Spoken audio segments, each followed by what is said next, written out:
ako kapalibot na ako. Then, dili nga ninyo ma-feel na dako kayong natabang bandit. Para nakot ako good ka ay mong natabang. And then, pasalamat ko po dako for 5 years. Pasalamat ko nga wala po ko naka-absent tungod kay kasakit ko. So, dako kayong blessing to. Ano ko naka-realize ko ako, Lord, 5 years kong in-eskwela, but then wala ko'y absent kay gailantan. Wala ko'y absent kay nagkaunsa ng unsa ko. Pasalamat ko ni Lord Ana sa safety and protection sa pag-eskwela. Pasalamat ko dako ni Lord. And then, nang finally, dyan pa na makita na ako sa hard work sa akong family. And then, nakita na ako sa pagtuo sa akong mama. Sa akong buhing nga Diyos, atong buhing nga Diyos kay dahil naman ko na if imo ang haligi o ilaw ng tahanan, dako kayo pagtuo sa Ginoo, di ba?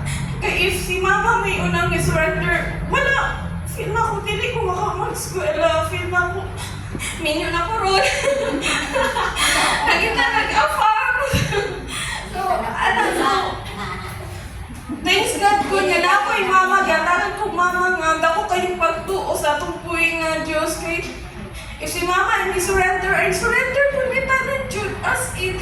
Eh si mama man ako ang source of strength. Kasi siya naman ikabuhin na mo tanan. So, masalamat ko nga nagdako sa Ginoo. And then sa po ang family Jude, dako ka magtawa financially and spiritually. Kabalo kong takagay mong prayers.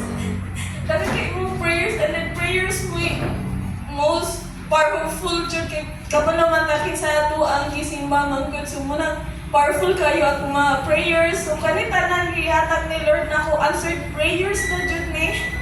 Kanang kaapura na Lord, makauman kong eskwela. Sa pagi kong makauman eskwela. Nilabay na pila ka to, ay lumanan ako. So, pasalamat ko ni Lord. Ana, so kamo mga estudyante, ayaw dyan mo, lihay, ayaw dyan mo, surrender, pagsaling sa Ginoo, okay? Continue na doon kabalo ko struggle dyan kayo ang pag-eskwela, but then continue rin yung pag-alagad sa itong buhay nga Diyos. Dili na ito unaw-unaw na itong gibuhat ni para sa itong pagwalin. Kundi para ni sa itong buhay nga Diyos. Amen? So, wala taong tapugan, padaugan na gihatag sa itong buhay nga Diyos. Dili ka na ako. And bless ko kaayo.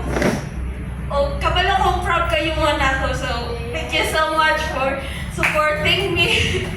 And sa baba, pasalamat po tayo ko kay dakong blessing po na wala ka nang mag-graduate na ng trabaho. So, ako mga classmate, as in, so, na sila, imagine na sila, asa taman,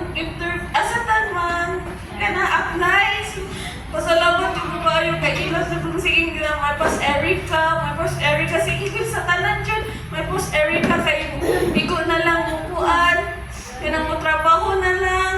So, sila kay naguol pa dyan kayo. So, ako kayo kay kabalo man, buhi man akong Diyos, isimba. So, manang wala nyo ko niya pasagdi.